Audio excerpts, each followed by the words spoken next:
suis heureuse de vous retrouver dans le podcast Dans le ventre des femmes, le chemin de la douleur à la douceur. Ce podcast est né des récits inspirants des femmes que j'ai croisées depuis mes débuts en tant qu'accompagnante et de mon propre parcours vers une vie plus apaisée et épanouissante. Je suis Amélie Dumont, naturopathe, doula et tellement plus que ça. Après des années à vous accompagner, vous écouter et grandir à vos côtés, je suis heureuse de vous partager mes réflexions, des outils concrets et des histoires de femmes qui, je l'espère, feront germer en vous de nouvelles manières d'être, de penser et de prendre soin de vous. Ensemble, nous allons plonger au cœur du ventre des femmes, de leur douleur et découvrir comment elles cheminent vers plus de douceur. J'aime à dire que c'est un partage de cœur à cœur, d'être à être et souvent d'utérus à utérus. Alors, belle écoute. Je suis ravie aujourd'hui de vous partager le parcours de Marion et des différentes pratiques qui l'ont aidée à cheminer le long de ce long chemin de retour vers soi. Ces 3 pratiques, j'avais vraiment à cœur de les aborder et je suis très heureuse que Marion ait pu le faire dans un même épisode. Comme vous le verrez au cours de notre partage, ce sont 3 pratiques que j'ai découvertes au fur et à mesure de mon propre cheminement et que je trouve vraiment très soutenantes. Chacune m'a touchée d'une manière ou d'une autre et est venue accompagner Marion d'une autre manière. Et je vous invite, si le cœur vous en dit, à aller découvrir vous aussi une de ces pratiques ou bien les 3 avec Marion ou d'autres accompagnateurs. Belle écoute. Il manque une petite précision par rapport à cet épisode de podcast. C'est le premier épisode que je choisis d'interviewer une intervenante vraiment dehors, dans un lieu public. Donc, on a été un petit peu perturbés par différents bruits. J'espère que ça n'impactera pas trop négativement l'écoute de l'épisode et que vous arriverez à vous concentrer sur l'essence du message. J'espère aussi que les bruits les plus dérangeants vont partir au montage et si c'est pas le cas, j'en suis vraiment désolée d'avance et si c'est vraiment trop inconfortable, eh bien, je vous invite à changer d'épisode et à en écouter un autre qui sera plus agréable à écouter. Je me rends compte au montage et je vais essayer de faire disparaître ça au maximum que on a eu un petit souci avec les micros et on a dû les rebrancher pour la fin de l'épisode et ça crée un petit son qui est présent en permanence. Donc pareil, j'espère que ça ne troublera pas trop votre écoute et je me note ces améliorations pour plus tard, mais en tout cas j'ai trouvé assez chouette de pouvoir quand même enregistrer dehors pour ce premier épisode et symboliquement que ce soit avec Marion qui nous parle énormément de son lien avec la nature et à quel point elle est présente dans ces différentes pratiques. Voilà ce que j'avais à vous dire pour pouvoir profiter au mieux de cet épisode.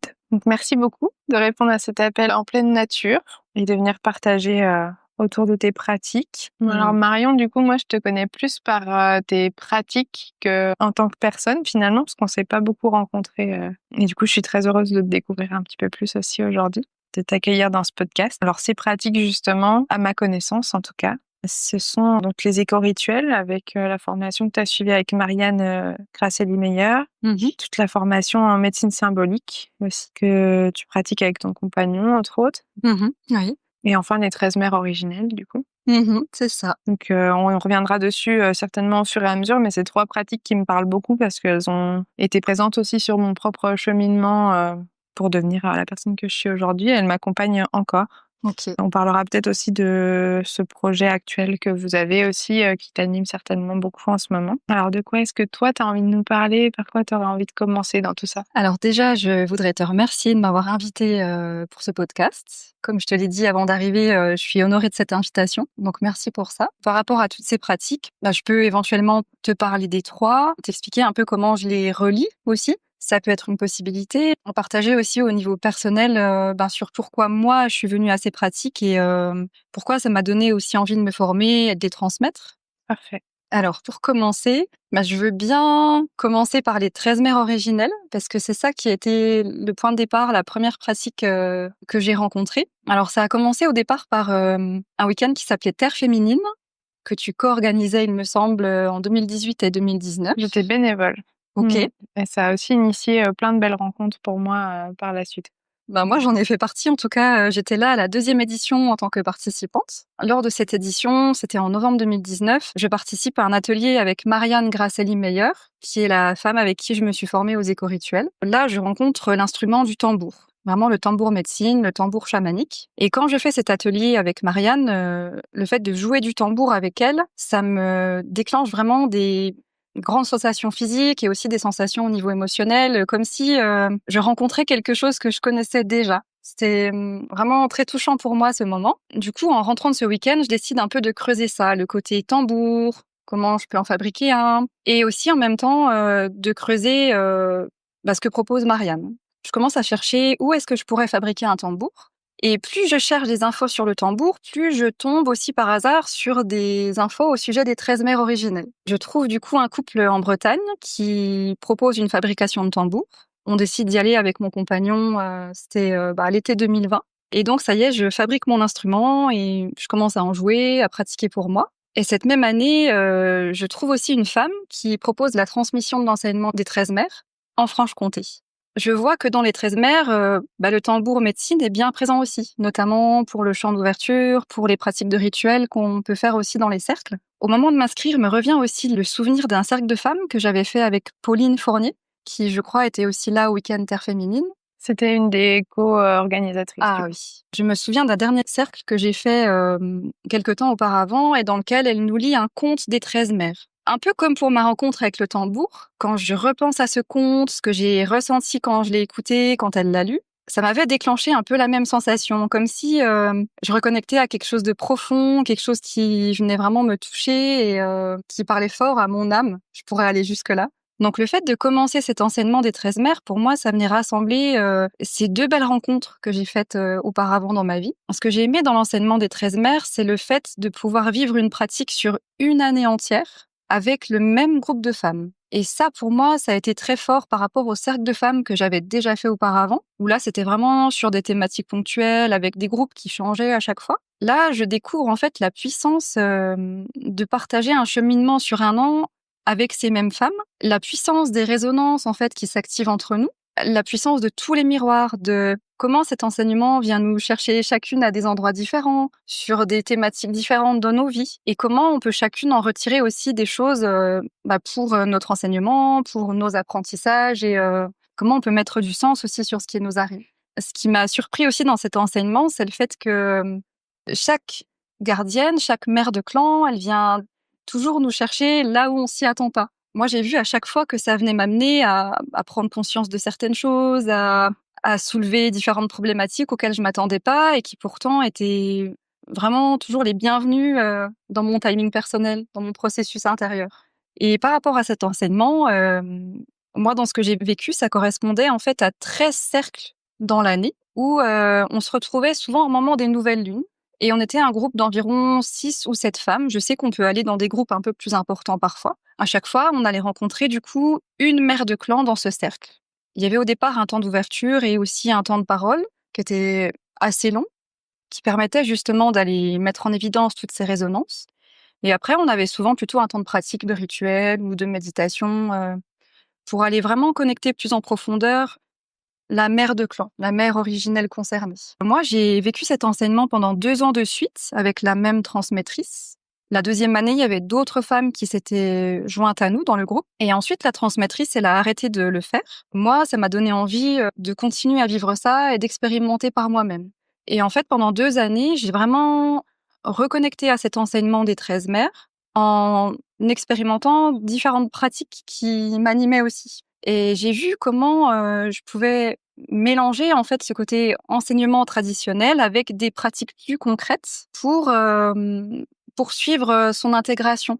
Parce que l'enseignement des 13 mères originelles, ça se base beaucoup sur quelque chose de spirituel, qui est en lien aussi avec des temps de partage, avec des contes. C'est une transmission qui est orale à la base. Et moi, ça me semblait important aussi de diversifier tout ça et d'expérimenter concrètement des choses en lien pour davantage le vivre et davantage l'expérimenter aussi dans mon corps et dans mon être. Et donc, après avoir expérimenté 2 ans de transmission et 2 ans d'expérimentation par moi-même, ça m'a donné vraiment envie de le transmettre à mon tour. Dans cette transmission, d'intégrer à la fois ce que moi j'avais reçu plutôt dans l'aspect transmission orale, transmission des contes, et d'intégrer aussi tous les outils que moi j'avais testés pour moi et de pouvoir les proposer justement à un groupe de femmes. Est-ce qu'il y a besoin de précision ou Oui, mais je sais pas trop dans quel sens je les fais. Est-ce que je les explique Je me disais juste que du coup, moi qui connais, c'est assez clair pour moi ce que tu nous Ouais. racontes, mais que le principe de mère de clan et d'avoir en fait chaque lune une nouvelle mère de clan associée, du coup, c'est peut-être quelque chose à détailler un tout petit peu pour Ouais, que je je pense que c'est comprenne. important que je puisse expliquer vraiment ce que c'est que cet enseignement et comment il fonctionne. Mm. Alors du coup, l'enseignement des 13 mères originelles, il est transmis par une femme qui s'appelle Jamie Sams. Jamie Sams, c'est une femme qui est d'origine française et aussi amérindienne. Elle vient de plusieurs tribus et elle a beaucoup œuvré dans différentes associations dans différents pays en lien avec la préservation justement de ces cultures autochtones et amérindiennes. Elle, c'est deux grands-mères qui lui ont partagé oralement et aussi par écrit plusieurs textes. Ces différents textes, on va les retrouver dans un livre qui s'appelle Les 13 mères originelles, écrit donc par Jamie Sams. Et Jamie Sams, par rapport à ces partages qu'elle a reçus de ses deux grands-mères, elle a vraiment pris le temps de tout retranscrire et tout réadapter pour en faire une transmission écrite. Par rapport à ces 13 mères, on retrouve donc dans son livre, qui est pour moi vraiment un support important de la transmission, 13 contes. Et en fait, à chaque conte va être associée une mère de clan. On peut aussi la nommer une gardienne. Et le but, c'est de se rencontrer du coup 13 fois dans l'année pour aller découvrir le conte, la partie écrite, pour échanger autour de celui-ci et de nos expériences vécues, et rencontrer du coup cette mère de clan, cette gardienne qui correspond au conte. On pourrait dire que la gardienne, la mère de clan, c'est un petit peu comme un archétype, comme une facette du féminin. C'est comme si à chaque fois la mère venait nous montrer un aspect de cette polarité et venait nous amener en tant que femme à contacter les dons, les talents, les capacités, de la femme. Jamie Sams, par rapport à ça, elle a aussi développé différents livres et aussi un oracle qui est en lien avec les 13 mères. Elle a eu vraiment un rôle très important dans la transmission de l'enseignement, en Occident. Son travail, il a été aussi repris par plusieurs femmes en France qui ont créé différentes lignées de transmission. Il y a des personnes qui vont être, par exemple, juste sur l'aspect lecture de contes, échange, transmission orale. D'autres qui vont y ajouter, comme je le partageais au début, plutôt des rituels, des pratiques plus concrètes. Il y a certaines femmes qui aiment aussi, plutôt que de se rencontrer une fois à chaque nouvelle lune, donc 13 fois dans l'année, se rencontrer sur 3 jours et aborder 3 mères de clan en même temps. Il y a vraiment une liberté qui est laissée en fait aux transmettrices de partager cet enseignement comme ça leur correspond aussi et d'y ajouter ce qu'on pourrait appeler leur médecine, c'est-à-dire d'apporter leur couleur dans la transmission par rapport à leur cheminement, à leur formation, à leurs expériences personnelles. Et du coup, ça peut donner une grande diversité aussi de transmissions possibles et de cercles. Moi, par rapport à ça, ce que j'aime proposer, c'est vraiment le côté de garder un groupe de femmes identiques tout au long de l'année. Je trouve que, en plus de la richesse des résonances et des partages que ça permet, ça crée aussi un espace d'intimité qui est vraiment très propice aux échanges, au partage. Parfois, avec l'enseignement des 13 mères originelles, on vient toucher des aspects de nous qui sont peut-être parfois inconfortables ou parfois blessés ou douloureux. Et le fait d'avoir ce cercle continu, intimiste, ça autorise vraiment des partages plus profonds, je trouve. Et moi, j'aime proposer les 2 aspects, à la fois un cercle qui va être plutôt tourné sur la lecture du conte, sur le temps de partage autour de celui-ci et du vécu. Et du coup, j'aime aussi proposer, quelque chose, de plus approfondi avec, le temps de partage classique et vraiment un temps de pratique concret pour aller rencontrer l'archétype et la mère de clan concernée. Et pour résumer, je pourrais dire que cet enseignement, il vient vraiment amener chaque femme à se reconnecter profondément à elle-même et à aller à la rencontre de tous les aspects du féminin et de tous ses aspects intérieurs. Moi, je vois ça comme un enseignement chamanique. C'est d'ailleurs comme ça qu'on le nomme, un enseignement chamanique amérindien, mais au sens chamanique de processus, de transformation, de parcours initiatique, de comment d'aller rencontrer ces 13 mères au fil de l'année. Ça vient créer en nous ce cheminement intérieur profond pour aller vraiment nous rencontrer pleinement nous-mêmes dans toutes nos caractéristiques en fait. Et je vois que c'est vraiment très précieux aussi pour, en tant que femme, être vraiment le plus possible à sa juste place, exprimer du mieux possible aussi toutes nos médecines, tous nos talents, tous nos dons, toutes nos compétences. Et comment ça permet aussi, avec ce juste positionnement, aux personnes qui vont nous entourer de se positionner aussi à leur tour. C'est pour ça que c'est à la fois un travail personnel, mais qui pour moi a beaucoup de répercussions sur notre environnement, que ce soit l'environnement professionnel, l'environnement familial, le couple. Le fait que la femme fasse ce travail et ce cheminement intérieur, ça autorise aussi autour bien d'autres transformations. En tout cas, c'est ce que j'ai constaté dans mon parcours. Je suis contente de t'entendre parler de ce sujet. Pour le coup, ça me replonge vraiment dans des souvenirs de ces cercles, du coup. Donc pour les personnes qui n'auraient pas écouté, vous pouvez réécouter. J'ai fait un épisode de podcast sur les cercles de femmes, les différentes cérémonies qu'on peut faire. Et j'ai enregistré aussi un autre épisode avec Diane, qui est doula, sur les différents cercles, les rituels aussi qu'on peut faire. L'enseignement des 13 mères originelles, il est venu d'une manière particulière parce qu'on l'a vu comme une co-création. Donc on a invité chacune, on était 2 personnes à l'initiative du projet et on a invité des personnes qu'on pensait capables de co-créer avec nous et de vraiment chacune à notre tour venir faire ce temps de lecture, mais aussi chacune proposer une pratique ou quelque chose pour ancrer et que ça tourne et que d'une fois sur l'autre on se retrouve chez l'une ou l'autre et que les pratiques soient guidées par des personnes différentes. Ça a été une expérience humaine aussi très intéressante parce que ça s'est pas tout à fait passé comme on l'aurait souhaité. Mais c'était vraiment une belle expérience et je me sens encore très liée à ces personnes qui ont cheminé avec moi. On l'a fait une année complète et l'année suivante, on a voulu recommencer avec un groupe un petit peu modifié. Et on a dû arrêter en cours d'année, du coup, parce que c'est aussi un engagement, je trouve, qui est nécessaire pour vraiment plonger au cœur de l'enseignement, mais qui est pas forcément facile à mettre en place et qui peut amener des résistances aussi à suivre cet enseignement toute l'année. Ça me replonge voilà, dans ces échanges et ces pratiques qu'on a vécues ensemble et c'est fou à quel point du coup ça reste présent même des années après. C'est ça la magie aussi des cercles. Aujourd'hui du coup quand je vais relire les contes ou les écouter, parce qu'ils existent aussi en version audio sur YouTube et de temps en temps moi j'aime bien les écouter. C'est complètement différent que de vivre la pratique ensemble, mais ça me replonge vraiment dans l'enseignement et de comment je l'ai vécu aussi au fil des mois.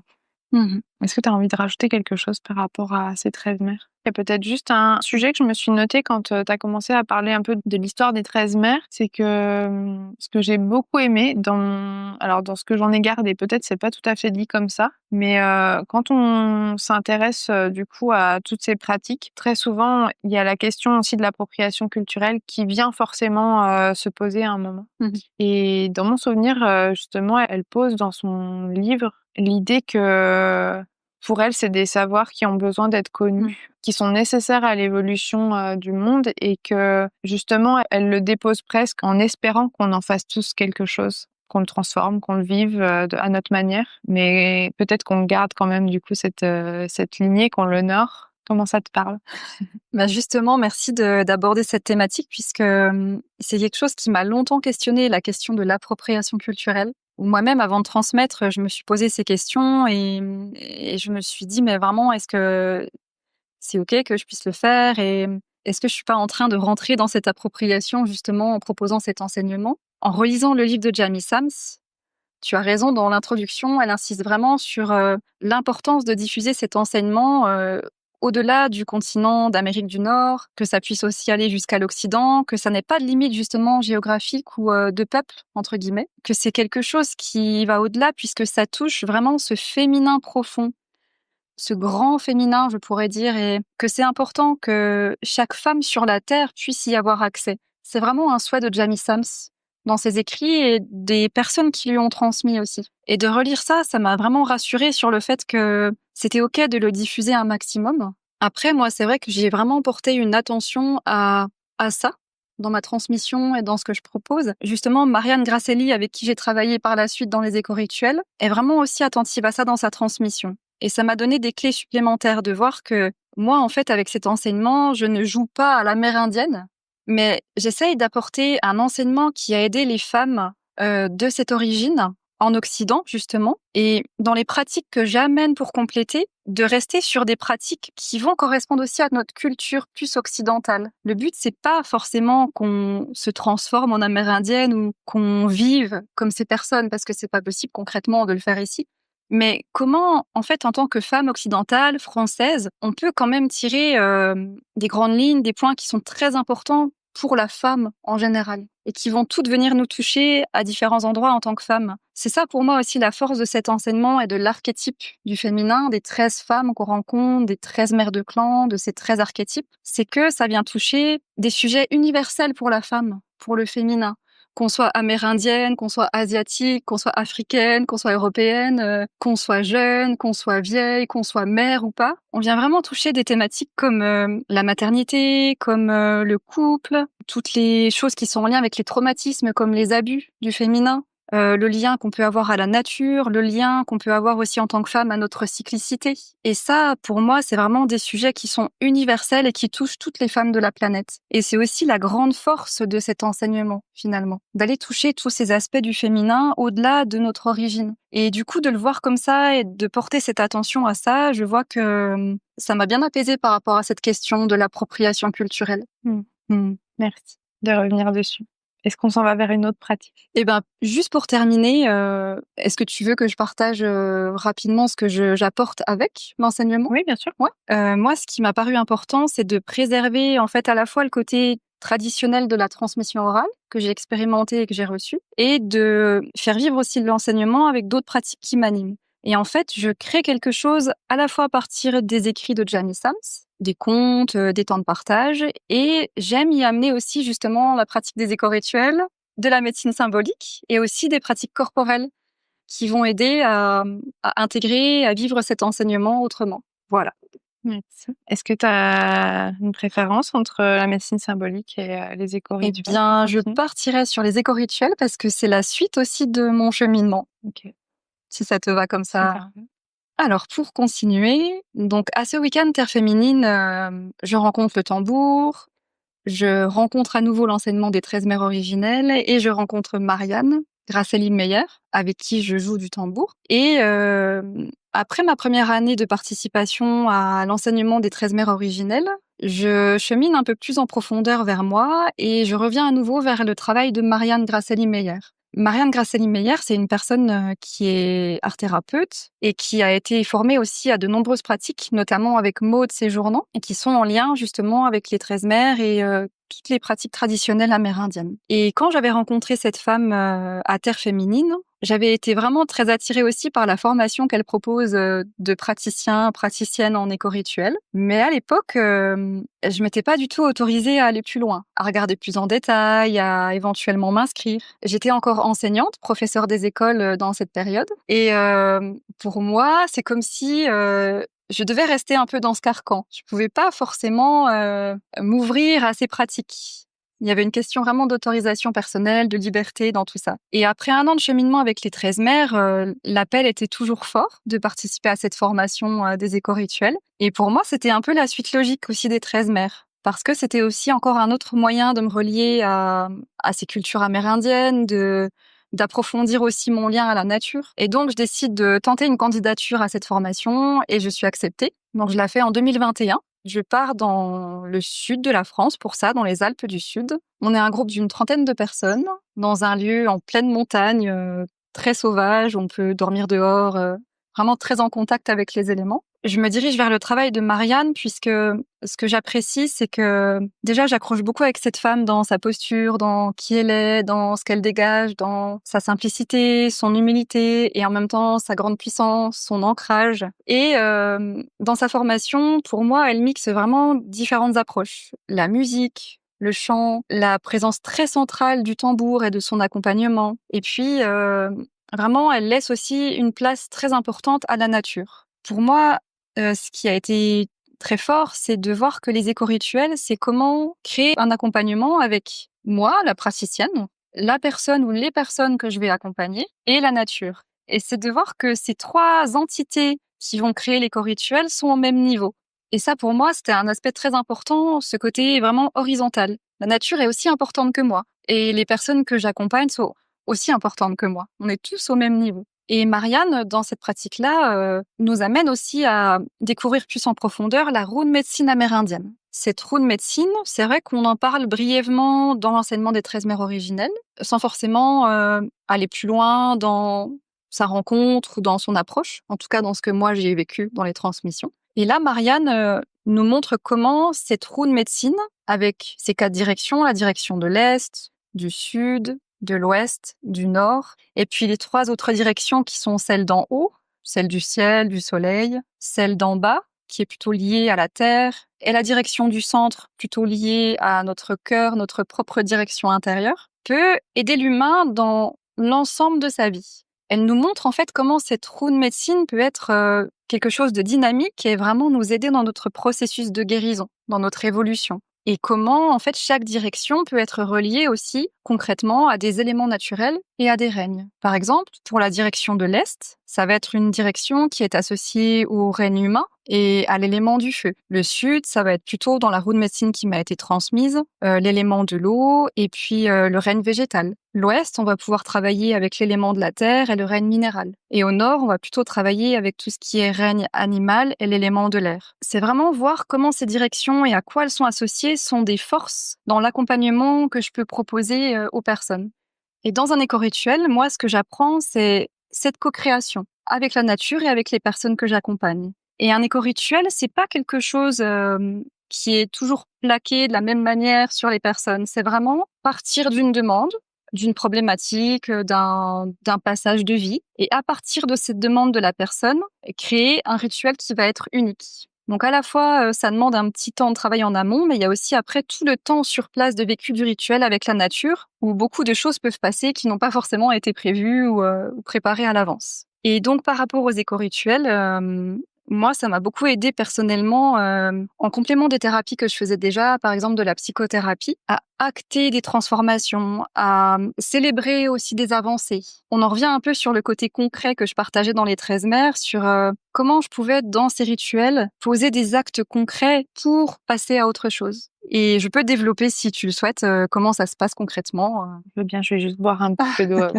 Alors, par rapport à comment se passe un éco-rituel, déjà, dans ce que j'ai appris en formation, je vois qu'il y a plusieurs types d'éco-rituels. Il y a vraiment un éco-rituel qui va permettre de rester sur une seule direction de la rune médecine, de travailler vraiment à un endroit plutôt fixe. C'est ce qu'on va appeler les éco-rituels de célébration, qui vont permettre, par exemple, de célébrer une réussite, célébrer une avancée, de vraiment ancrer quelque chose à une direction donnée. Après, on va avoir ce qu'on appelle l'éco-rituel de passage, où là, on utilise la rune médecine pour passer d'une première direction à une autre, toujours dans le sens est, sud, ouest ou nord, dans ce sens-là. Ça permet d'accompagner par exemple des changements. Une personne est à un stade A dans sa vie, elle sait que prochainement elle va passer à un stade B, et l'éco-rituel vient accompagner ce changement-là en fait. Après, il peut y avoir un troisième type d'éco-rituel qui est un éco-rituel d'harmonisation. Celui-là, c'est comme s'il plaçait la personne accompagnée au centre de la rune médecine et qu'il la faisait contacter tour à tour les 4 directions. Et ça permet d'accompagner peut-être des personnes qui se sentent parfois un peu perdues, qui justement n'ont plus de direction, ne savent pas trop par où commencer. Ça réharmonise, ça recentre en reconnectant à ces 4 aspects. Et enfin, le dernier éco-rituel, pour celui-ci, j'ai suivi un stage qui était vraiment à part de la formation classique. C'est ce qu'on appelle l'éco-rituel initiatique. Celui-là, il est un peu plus profond, d'où son nom initiatique. Il va permettre d'accompagner des personnes qui sont à un stade dans leur vie, qui sentent qu'il y a quelque chose de nouveau qui les attend, qu'il y a un gros changement à opérer, mais sans savoir comment s'y prendre ni vers quelle direction aller. Ça accompagne vraiment des quêtes qui sont plus challengeantes, plus profondes, peut-être parfois plus difficiles à concrétiser aussi. Et dans cet éco-rituel, la nature va tenir un rôle qui va être aussi parfois un peu plus confrontant, parce qu'on peut aller toucher justement les peurs, les blocages, et comment trouver une juste limite entre la confrontation qui va permettre de franchir un cap pour passer à autre chose. Voilà pour ce que je propose concrètement. Et dans le déroulement, il y a généralement 3 temps dans les éco-rituels. En fait, il y a un premier temps d'échange, d'entretien pour faire connaissance et que chaque personne puisse déposer sa demande. Ensuite, on se retrouve quelque temps après dans la nature, vraiment dehors, soit sur un endroit que moi j'ai choisi en fonction de la demande de la personne, soit un endroit choisi par la personne elle-même. Et là vient le temps du rituel en lui-même, avec un temps d'ouverture, un temps de pratique en nature et un temps de fermeture. Et suite à ça, quelques temps après à nouveau, il y a un troisième temps où là, on réalise ensemble un entretien d'intégration qui va permettre à nouveau à la personne d'intégrer par la parole, par le corps, ce qui a été reçu comme enseignement dans ces rituels vécus. Et ça peut être vraiment des propositions qui sont destinées à des personnes seules, mais aussi à des familles, à des couples. Moi, ça m'est déjà arrivé aussi d'avoir, par exemple, une mère et sa fille. Ça peut être aussi parfois des demandes d'entreprise au niveau professionnel. C'est un champ d'intervention qui est assez varié en termes de public. Voilà ce que je pourrais dire. Et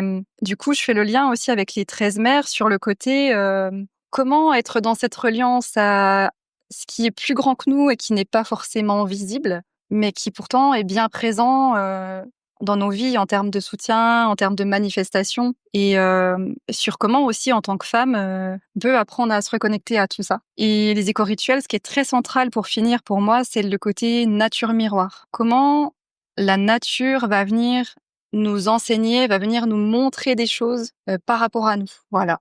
Merci. Merci. Au départ, quand tu m'as parlé éco-rituel, j'ai vraiment pensé juste à Marianne et à comment est-ce que je l'ai rencontrée dans un ou deux événements, justement. Et en fait, plus t'en parlais, plus je me dis, ah oui, mais en fait, non, il y a Victoria Mahut avec qui j'ai fait des cercles de chant et tambour. Bah, du coup, en fait, elle est formée aussi par Marianne. Et puis, je me demande si Pauline l'était pas, ou en tout cas, j'ai fait des cercles, en fait, avec des personnes formées par Marianne. Et ça me donne l'impression, finalement, d'avoir plongé dans cet enseignement-là, mais par le biais de ces personnes, quoi. Ok. Et donc, la médecine symbolique est venue encore après pour toi? Ouais, elle est arrivée cheminement. après. Ouais, elle est arrivée après. Donc, oui, après les éco-rituels, j'essaye de repenser à la rencontre. En fait, avec la pratique des 13 mères et des éco-rituels, j'ai beaucoup travaillé sur mon féminin, ma polarité féminine, ma place de femme. Et après, j'étais arrivée à un stade dans ma vie où j'étais toujours professeure des écoles, enseignante, et je commençais à me sentir vraiment mal dans mon travail. Jusqu'à un moment où j'ai eu des ennuis de santé, je suis allée jusqu'au burn-out. Dans cette période, du coup, j'ai eu un long temps d'arrêt et j'ai été à la recherche de thérapie pour guérir. Et ça a été un choix de ma part de ne pas prendre de médicaments, de traitement médical. C'était vraiment un choix personnel, hein. Je n'encourage pas toutes les personnes à faire ça, pas du tout. Ça m'a amené du coup à voir par quel biais je pouvais aller vers cette guérison. Et j'avais déjà débuté une psychothérapie, j'avais déjà tout ce travail en cours au niveau des 13 mères, d'un processus plus chamanique, plus initiatique. J'avais aussi entamé tout un travail corporel avec la médecine chinoise, le yoga et aussi en naturopathie, homéopathie, des choses assez variées. Mais je sentais bien qu'il y avait encore des choses qui coinçaient, qui n'allaient pas, que beaucoup de choses se réveillaient en moi aussi au niveau de mémoire, au niveau de tout ce qui était transgénérationnel. Et c'est comme ça que j'en suis arrivée à la médecine symbolique, en fait. J'avais travaillé avec mon compagnon sur ce qu'on appelle l'énéagramme. C'est tout un travail au niveau des systèmes de personnalité. Et Gilles et Rose Gandhi, qui sont les créateurs de la médecine symbolique, avaient proposé des vidéos et des livres sur ce sujet de l'énéagramme. Et de fil en aiguille, c'est là que j'ai découvert qu'ils travaillaient en médecine symbolique avec les baguettes coudées. Et moi, dans cette période où j'étais malade, j'ai eu un gros élan pour pratiquer avec eux, recevoir des soins. Et j'ai vu à quel point c'était vraiment important dans mon processus de guérison personnelle. Et du coup, ça m'a donné envie de me former. Et ce qui a été un peu particulier, c'est que j'ai proposé à mon compagnon de faire cette formation avec moi. C'était aussi un projet pour notre couple. Et il a accepté. Donc, c'est quelque chose qu'on a pu aussi enclencher à deux. J'ai fait du lien avec ces autres pratiques puisque, à nouveau, j'arrivais dans une reliance avec l'invisible, un dialogue avec l'invisible. Et cette fois-ci, un travail non plus uniquement sur la polarité du féminin, mais cette fois-ci sur la danse des polarités entre l'aspect féminin et l'aspect masculin. Ces 3 années de formation qu'on a faites ensemble, c'était à nouveau un chemin initiatique, à la fois pour moi, pour lui et pour nous deux. En médecine symbolique, nous, on va aller rencontrer l'invisible encore d'une autre manière. On travaille avec ce qu'on appelle les baguettes coudées. C'est des baguettes qu'on utilise en géobiologie. Ce qui est différent par rapport à la géobiologie, c'est que nous, on va vraiment les tenir au niveau de la zone du cœur. Alors qu'en géobio, elles sont tenues plutôt au niveau de la zone du bas-ventre, des reins. On les tient au niveau de cette zone pour être vraiment en reliance d'âme à âme, de notre âme aux âmes des personnes qu'on accompagne. Et on va, du coup, avec ces baguettes, détecter plein de formes de langage de l'invisible. C'est un outil qui est vraiment biosensible, qui va détecter tous les changements d'énergie, tous les changements vibratoires. Et du coup, pendant les années de formation, on apprend à chaque fois ce langage qui va nous amener à différents types de soins énergétiques, qui va nous amener à des déplacements, à pointer justement des symboles pour aider les personnes à prendre conscience. Pour moi, c'est un outil qui vient vraiment compléter les deux autres, puisque à nouveau, on est sur comment éveiller cette conscience humaine intérieure. Et en médecine symbolique, c'est pas uniquement la nature qui va être un miroir, comme dans les éco-rituels, mais c'est vraiment tout notre environnement. Ça peut être aussi l'environnement dans une maison, ça peut être dans une entreprise.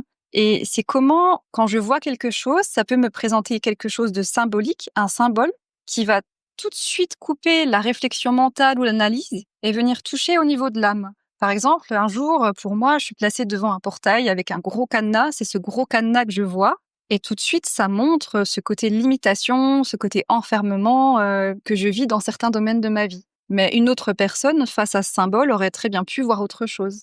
Et j'y retrouve cette puissance, en fait, du symbole qui est un véritable miroir pour la prise de conscience. Et c'est un petit peu comme si, avec ces baguettes, avec ce type de soins, on aidait les personnes à détricoter, à dénouer un nœud qui empêche d'avancer, qui empêche d'évoluer. Et c'est un travail de posture que j'ai trouvé aussi assez intéressant, à la fois comme dans les 13 mers et dans les éco-rituels. Toujours cette recherche pour ma part je suis accompagnante, je suis thérapeute, et comment je peux amener les personnes en fait à prendre conscience par elles-mêmes de ce qui peut les empêcher de se réaliser et d'être pleinement elles-mêmes. Et c'est tout un art, je trouve, que la médecine symbolique m'a amené à approfondir. À la fois, de pouvoir guider, de pouvoir aider à détricoter, aider à prendre conscience, et en même temps de laisser la personne faire ce chemin par elle-même, à son propre rythme, avec ses propres prises de conscience, et dans sa propre reliance aussi à ses capacités et à l'invisible. C'est vraiment toujours pour moi un juste milieu à trouver pour ne pas interférer dans ce processus thérapeutique que vit la personne, et dans ses reliances aussi à ce qui est plus grand qu'elle. Et la médecine symbolique m'a beaucoup aidée à affiner tout ça. Pareil, je suis partie dans des souvenirs. Donc, je sais pas parfois est-ce que je vais continuer et comment rebondir, mais oui, ça m'a vraiment replongée. J'ai découvert la médecine symbolique parce que c'est mon papa qui s'est formé, et du coup, j'ai déjà vécu pas mal de séances avec lui, énormément aussi de séances de groupe en nature aussi. Je trouve que dans cette médecine symbolique, il y a un côté que j'aime beaucoup c'est-à-dire qu'on va toucher à la fois des sujets très sensibles et du coup, ça fait des séances qui sont très impactantes, et on peut aller toucher ça peut amener beaucoup d'émotions. Et en même temps, il y a ce côté ludique où on a un peu l'impression de faire une chasse au trésor parce que concrètement, on suit les baguettes aussi dans l'espace qui vont nous mener à tel ou tel symbole qu'il faut interpréter. Donc il y a un côté très énigmatique et en même temps qui est tellement vrai que forcément ça touche énormément. Et je repense aussi du coup aux séances avec Florence aussi, où elle a réussi à lier aussi du coup cette médecine symbolique à la peinture, et je trouve ça chouette de pouvoir chacun aussi se baser sur cette médecine symbolique qui est déjà un ensemble de plein de pratiques en soi, et pouvoir ajouter votre touche personnelle aussi. Et j'imagine que forcément les éco-rituels ont une influence énorme sur ta pratique des médecines symboliques. Merci pour ce partage que tu nous fais de ton expérience. Et pour rebondir, moi je vois vraiment ça, comme tu dis, comme une enquête, un petit peu comme un jeu de piste. À partir d'une demande, d'une problématique, de voir à chaque fois où ça nous mène. En symbolique, pour moi, ça m'a vraiment aidé à lâcher le contrôle, le fait de savoir, de absolument vouloir savoir où ça va mener ou par quelle technique. C'est vraiment faire une demande, demander à la vie, demander à plus grand que nous, et nous laisser surprendre. Et ça aussi, pour moi, c'est comme les deux autres pratiques précédentes, s'ouvrir à plus grand, à l'imprévu, et voir comment ça peut en fait nous apporter des réponses et nous amener à avancer, quoi. Sur le fait d'associer en fait la médecine symbolique avec d'autres choses que j'aime faire, ça laisse aussi une grande liberté dans la pratique.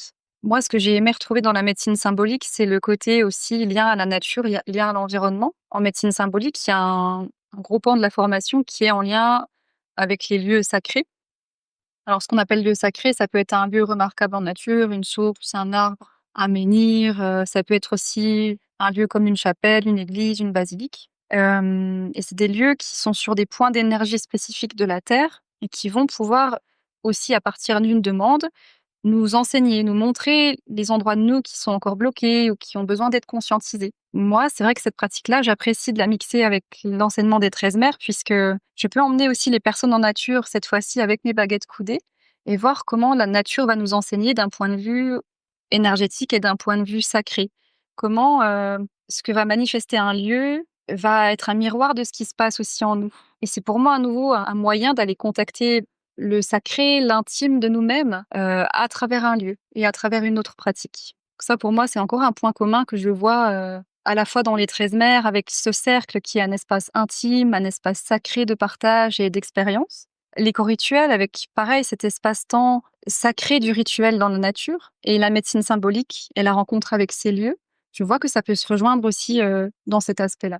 Pour moi, quand je pense à la médecine symbolique, c'est vraiment l'usage que j'en ai. En tout cas, je sais pas si c'est forcément le seul usage, mais c'est vraiment au moment où je me dis, mais je me sens bloquée. Je sais plus quoi faire pour que la situation se débloque. C'est vraiment dans ces cas où je me sens bloquée et où je sens que j'ai pas la possibilité que par la conscience de mettre des choses en place, que ça va pas suffire, qu'il y a quelque chose à comprendre d'un peu plus large. Moi, ce qui m'a fascinée aussi dans la symbolique, c'est quand il y a certains moments où je me sens démunie, où je sens que c'est complètement bloqué et je n'arrive pas à voir pourquoi ou ce que j'ai besoin de mettre en place. C'est vrai que c'est des choses qui sont souvent inconscientes. Et en symbolique, c'est impressionnant de voir qu'on peut remonter dans des choses qui sont très anciennes, ancrées en nous, et qui pourtant ont des conséquences très importantes dans notre vie de maintenant. Et moi, j'ai été ébahie quand j'ai découvert tout l'aspect karmique dans la formation, où on va travailler sur les lignées, sur les vies antérieures, sans forcément être dans quelque chose de sensationnel où on va chercher ce qui s'est passé en détail. C'est pas du tout l'objectif de la symbolique, mais c'est de voir comment lever tous ces blocages par des prises de conscience dans nos vies actuelles et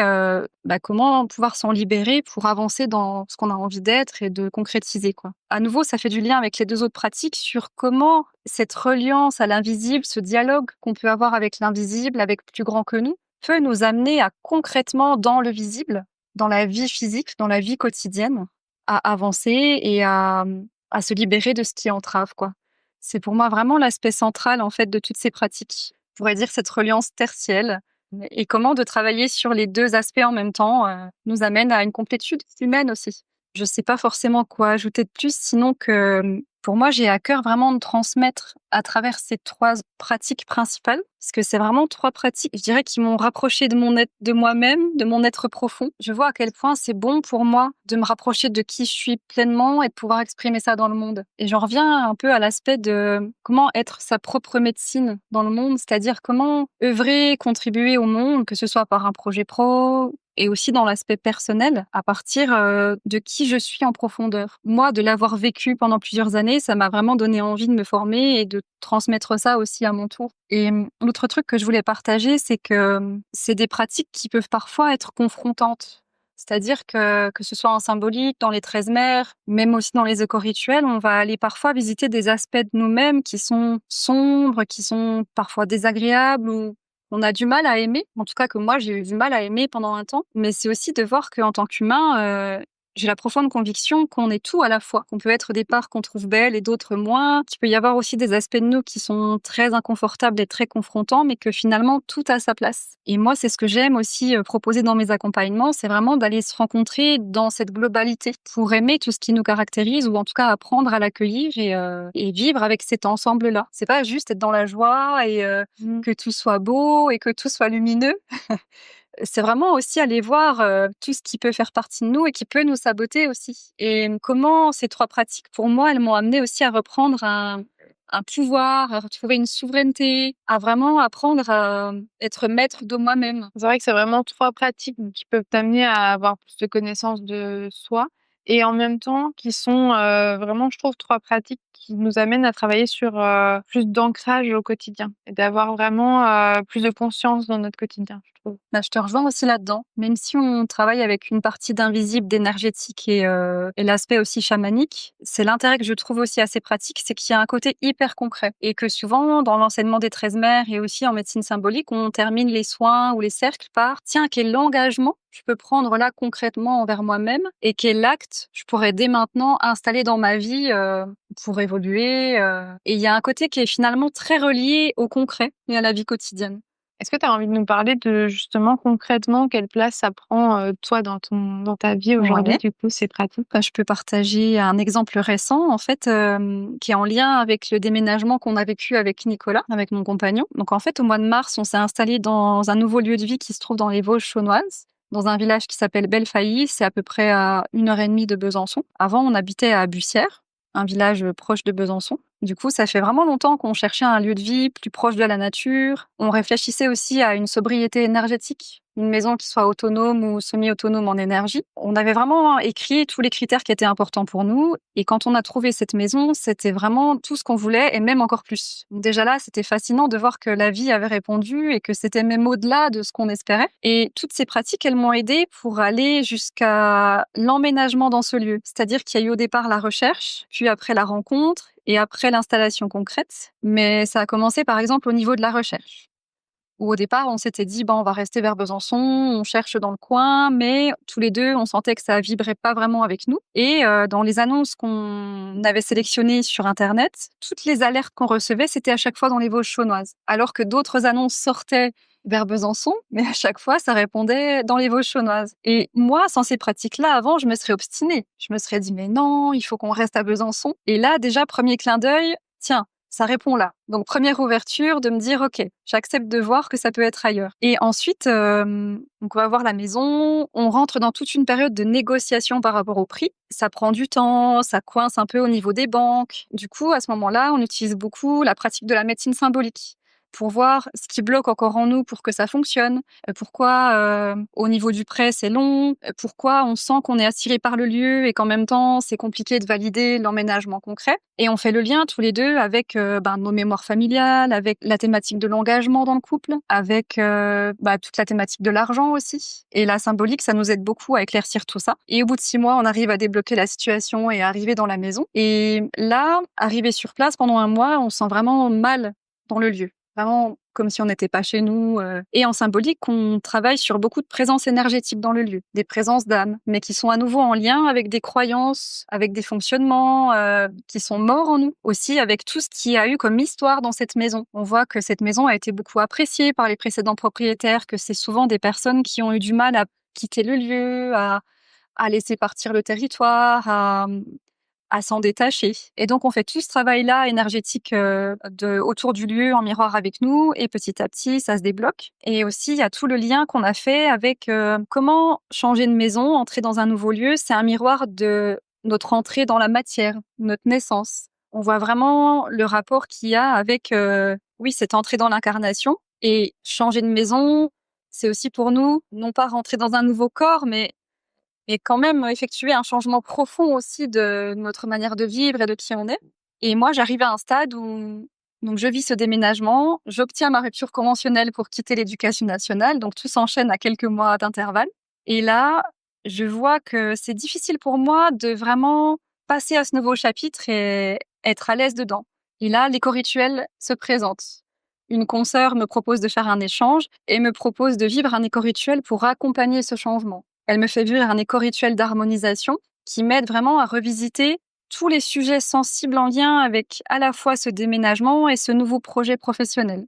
Et donc, je visite à la fois le thème du couple, le thème de la famille, le thème de mon ancien vécu professionnel et le thème de la création aussi dans un nouveau lieu avec la femme que je suis maintenant. Et le fait de vivre ce temps en nature m'aide vraiment à acter ce nouveau, acter ce passage. Et puis, on continue à pratiquer aussi régulièrement en symbolique sur le lieu parce que la maison, depuis qu'on est arrivé là, nous manifeste beaucoup de choses. Elle nous parle vraiment et ça nous amène à beaucoup pratiquer pour nous, avant tout, les baguettes coudées, quoi. Et ce qu'on fait aussi, c'est qu'on travaille sur le jardin. Donc, on s'est amusé à dessiner tout notre jardin extérieur avec les baguettes. Ça, c'est quelque chose qui est inspiré aussi de Gilles et Rose Gandhi, les créateurs de la méthode. Eux, ils font leur jardin potager avec les baguettes. Et nous, on a travaillé vraiment sur l'ensemble de notre terrain. On a trouvé les différents points énergétiques, on a vu comment tracer les allées ou planter les arbres. Et toujours pareil, suivant ce que manifeste le jardin, on trouve aussi du miroir avec nous. Là, on a un petit souci, par exemple, avec un arbre qui est malade. On est en train de mettre à jour et de voir ce que ça vient nous dire aussi par rapport à nous. Donc c'est quelque chose d'infini en fait, qui moi fait vraiment partie intégrante de ma vie maintenant, puisque j'ai cette vision qui s'est ouverte de voir que tiens, quelque chose se manifeste, un événement, ou alors mon corps manifeste quelque chose, ou alors ma maison. Qu'est-ce que ça vient me donner comme information? Et qu'est-ce que je peux faire de cette information? Quelle prise de conscience ça m'amène? Et une fois que j'ai pris conscience, ben, qu'est-ce que je peux faire suite à ça? Donc je dirais que c'est maintenant une vision de la vie totale qui s'est installée en moi et que je prends beaucoup de plaisir à appliquer concrètement, puisque je trouve que c'est tellement riche de voir la vie comme ça, de voir qu'à chaque instant, il y a une information qui est présente. Et ça a beaucoup modifié ma vision aussi, un peu jugeante parfois de «Ah, c'est mal ce qui m'arrive» ou alors «Ce serait bien ça» ou «Ce serait mieux» ou le côté un peu victime de «Ah, c'est difficile», bah, là, ça permet vraiment aussi de voir ce qui se répète et d'arrêter de subir ce que manifeste la vie et d'être responsable. Oui, tout devient leçon du coup un petit Oui, peu. tout devient enseignement. Alors, sans nier qu'il y a aussi l'aspect psycho-émotionnel et corporel, hein, qui fait partie aussi de ce chemin et Mmh. qui a besoin d'être accueilli, traversé. Mais en tout cas, ça donne beaucoup plus de sens à tout ce qui est et tout ce qui se manifeste. Est-ce que tu as envie de nous parler de ce projet du coup, sur cette nouvelle maison ou c'est encore, trop en mouvement? Bah, avec plaisir, parce que là, ça se pose un peu, ça y est. À force de pratiquer, à un moment, il y a aussi des espaces, plus paisibles. Alors c'est un lieu de vie qui se trouve, donc comme je le disais, dans les Vosges chaunoises et donc dans ce lieu de vie, il y a notre maison qui est semi-autonome en énergie. C'est un chalet de montagne et on a aussi un grand terrain qui fait 4 000 m² et sur ce terrain, il y a un espace de forêt, un espace sauvage et un espace plutôt plat qui est déjà arboré et cultivé et nous, en fait, en cherchant ce lieu, on avait vraiment posé comme intention que ce soit à la fois ce cocon pour accueillir notre couple et nos projets personnels, et que ce soit aussi un lieu qui soit ouvert à l'extérieur, qui puisse accueillir d'autres personnes dans ce qu'on propose aussi de vivre là-bas. Et on a vraiment senti en visitant la maison, le lieu, l'espace naturel, que c'était OK, à la fois pour nous et à la fois pour ouvrir à des pratiques pour accueillir du public. Et c'est un peu comme si pour moi, pour nous deux, ça rassemblait en fait ces 10 ans de vie de couple qu'on a eu et toutes les pratiques qu'on a pu expérimenter ensemble et aussi chacun de notre côté pour le poser concrètement dans la matière. Puisque là, avec toute la nature qui nous environne, pour moi, c'est vraiment un bel espace pour proposer les éco-rituels. On est entouré d'étangs, de ruisseaux, de forêts, de grosses pierres. Il y a une présence des éléments qui est très forte. Et avec ce terrain sur lequel on peut aussi mettre des aménagements, on a vraiment envie aussi de créer tout un espace d'accueil. Donc il y a vraiment à la fois ce côté accompagnement, thérapie, soins, moi que je vais proposer sur place avec les éco-rituels et les 13 mères originelles, dans ce qu'on fait à deux aussi au niveau de la médecine symbolique, et dans ce que fait Nicolas au niveau plutôt du travail corporel, massage. Il y a vraiment tout le côté aussi accueil en nature, c'est-à-dire qu'au-delà de vivre une expérience de soins, les personnes peuvent aussi venir s'imprégner du lieu pour y passer une journée, pour y passer une ou plusieurs nuits. Et on est en train de créer un petit espace de camping au cœur de la forêt avec vraiment cette immersion dans l'aspect sauvage. Pour nous, de ce qu'on a vécu aussi ensemble dans notre parcours de guérison, d'évolution, la nature, elle a été partie prenante de ce parcours. Elle a été soutenante, elle a été enseignante. Et on a envie que les personnes puissent aussi goûter à ça. De voir comment, en plus du soin, il peut y avoir cet espace d'accueil naturel présent. Donc on est en train de préparer ça. Et moi, j'aimerais aussi développer le côté cuisine, qui est une grande passion pour moi. Et c'est une activité qui m'a beaucoup aidée à remonter la pente du burn-out. C'est là que j'ai retrouvé beaucoup de plaisir et beaucoup de créativité. Et j'en reviens aussi sur l'importance de prendre soin du corps et de comment la nourriture peut être quelque chose qui nous aide à aller bien, à nous faire plaisir, à prendre soin de nous. Je pense que tu seras d'accord avec Carrément, oui, ce oui. thème. Donc tout ça est en train de se mettre en place et là, on va ouvrir au mois d'août la partie hébergement, camping et la partie soins. OK, Et la cuisine aussi se met en place petit à petit. super. Voilà, donc c'est à la fois un lieu de ressourcement, un lieu d'expérimentation, un lieu de soins et dans cette volonté qu'on a de prendre soin de l'humain de la même manière que nous, on a pris soin de nous. Tous les deux, on a eu des parcours de vie qui nous ont menés à la maladie, à des réorientations professionnelles, à des vécus familiaux qui n'étaient pas forcément faciles. C'est vraiment un plaisir pour nous maintenant de partager notre expérience et de permettre à d'autres êtres humains de vivre cette guérison profonde. Et on sait qu'on n'est pas tout seul, que le lieu, il participe aussi beaucoup à ça. Voilà. Tu me disais tout à l'heure que tu avais peut-être pas assez parlé de toi et c'est vrai que je m'étais noté l'importance aussi de peut-être parler un peu de ce parcours aussi de réorientation, ce Ouais. burn-out, et cetera. Est-ce qu'il y a des choses que tu aurais envie de partager par rapport à ça?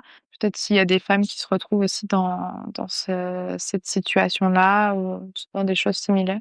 Et ben, ce que je te propose, c'est de te faire un petit résumé, ouais, de tout ce parcours et de ce qu'a permis le burn-out. Ouais, si c'est OK Ouais. pour toi. Alors du coup, moi, à l'origine, j'ai un parcours de vie plutôt bien tracé, bien droit. Je dis ça en souriant parce que j'aurais jamais pensé faire autre chose que instit. Mes 2 parents étaient enseignants aussi, instit. Moi, j'ai l'impression d'être toujours restée à l'école. J'étais bonne élève, j'ai passé mon bac, j'ai bien réussi, j'ai fait mes 5 ans d'études, j'ai eu mon concours d'instit du premier coup et je me suis retrouvée à l'école en tant qu'enseignante cette fois. Et ce métier, c'était vraiment une vocation à l'époque où je l'ai choisi. J'avais vraiment envie de travailler avec les enfants, d'apporter du changement dans le système éducatif. Moi, j'ai toujours eu un côté où j'ai envie d'améliorer, j'ai envie, de changer les choses, d'apporter de l'innovation. Et ce premier travail, ça m'a rapidement montré, comment dire, les failles que je pouvais avoir, les questionnements sur ma posture. J'ai souvent travaillé avec des publics d'enfants difficiles, que ce soit en termes de difficultés scolaires, de publics en situation de handicap ou alors de difficultés sociales. Et très vite, ça m'a interpellée.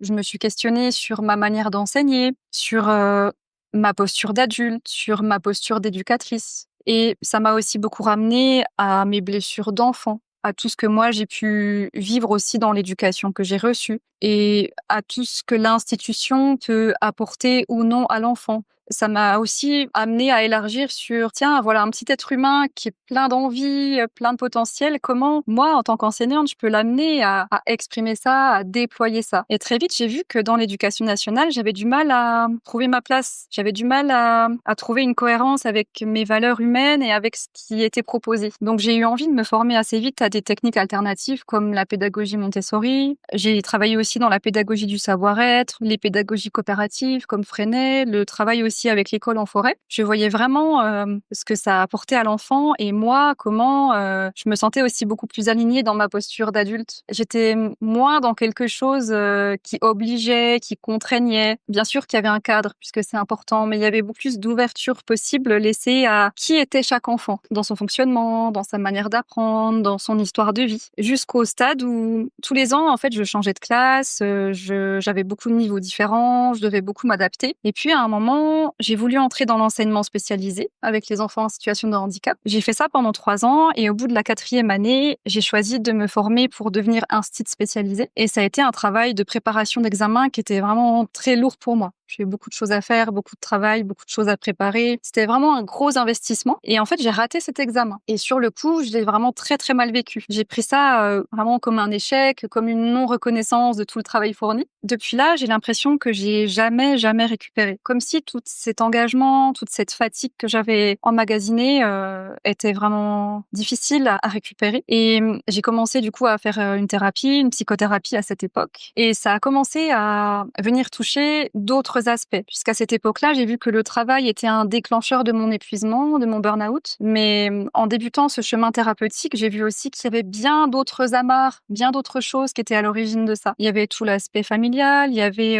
tout l'aspect transgénérationnel dans les mémoires, le lien aux ancêtres. Il y avait aussi toute une partie de mon fonctionnement intérieur, de ma personnalité. Et puis, il y avait aussi tout ce qui concernait la maladie psychique, psychiatrique, tout ce qu'il pouvait y avoir comme mémoire aussi dans la famille autour de ça. Et en fait, le fait de ne pas prendre de médicaments, ça m'a amené à explorer tous ces aspects un peu enfouis qui étaient à l'origine aussi de ce burn-out. C'est comme si cette maladie qui s'est déclenchée avait été, comment dire, en fait, quand la maladie s'est déclenchée, j'ai vu qu'il y avait eu beaucoup d'autres choses avant qui avaient eu un impact sur moi en termes de traumatisme et qui fait qu'à un moment, cet examen raté, ça a été la goutte d'eau qui fait déborder le vase. Et quand j'ai entamé tout ce cheminement vers moi-même, ça a correspondu au moment où j'ai fait après les 13 mères, où j'ai vécu les éco-rituels, la médecine symbolique. Ça m'a avant tout aidé à mettre de la conscience, à comprendre aussi pourquoi moi j'avais déclenché cette maladie, petit à petit à en devenir aussi responsable et à voir quel levier je pouvais mettre en place pour m'en sortir. Donc à la fois, ça a été une plongée pendant 3 ans dans mes parts d'ombre les plus profondes, dans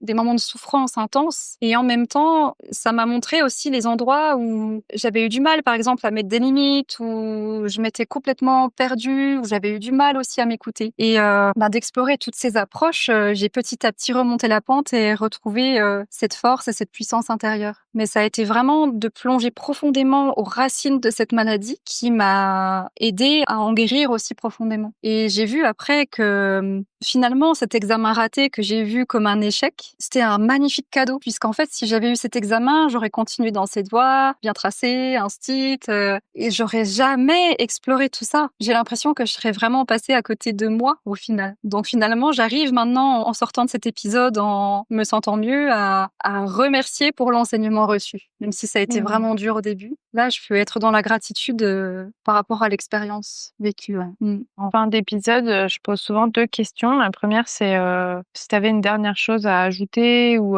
quelque chose justement à dire à toutes les personnes qui peuvent se retrouver dans ton histoire, qu'est-ce que tu aurais envie de leur dire? Ce que j'aurais envie de leur dire, c'est de faire vraiment confiance à ce qui est plus grand que nous et qui nous informe, qui nous soutient. Faire vraiment confiance à cet invisible qui est présent à chaque instant de plein de manières différentes à nos côtés. De faire confiance aussi à tout ce que peut manifester le corps, l'émotionnel, le psychisme. De vraiment être à l'écoute de tout ce qui est. Et de pas avoir peur, en fait, d'aller rencontrer ça. D'aller rencontrer tous ces aspects, toutes ces parts qui peuvent aussi être souffrantes. Puisque pour moi, c'est vraiment des beaux cadeaux qui nous informent de tout le potentiel qu'on a à l'intérieur de nous, en fait. Ouais, je dirais ça. Et ce que je retiens aussi, c'est ce que j'aimerais partager, c'est la patience. De voir aussi que il y a le temps de l'invisible, le temps de l'énergétique, il y a le temps du psychisme, il y a le temps de l'aspect émotionnel, et il y a aussi le temps du corps. Que parfois, c'est des temps qui sont pas toujours synchronisés, mais que c'est OK. Le processus se fait quand même. Et j'invite chacun, chacune aussi à oser aller vers cette rencontre profonde avec soi. Je te remercie beaucoup pour ce partage et ça me fait penser à quelque chose que je partage justement beaucoup depuis quelque temps à mes clientes. C'est Camille Thomas qui partage ça, qui est spécialisée dans l'accompagnement des traumas, de l'anxiété et du système nerveux. Justement, elle dit beaucoup et je trouve ça très juste, que souvent on planifierait pas du tout les choses de la même manière si on voulait aller bien dans 10 ans, dans 5 ans. Et souvent, on va se dire, je veux aller bien demain. Donc, on va penser dans les solutions immédiates, ce qui peut nous apporter un peu de bien-être et de soulagement. Et parfois, ça va justement trop vite. Quand on se projette à aller bien dans 5-10 ans,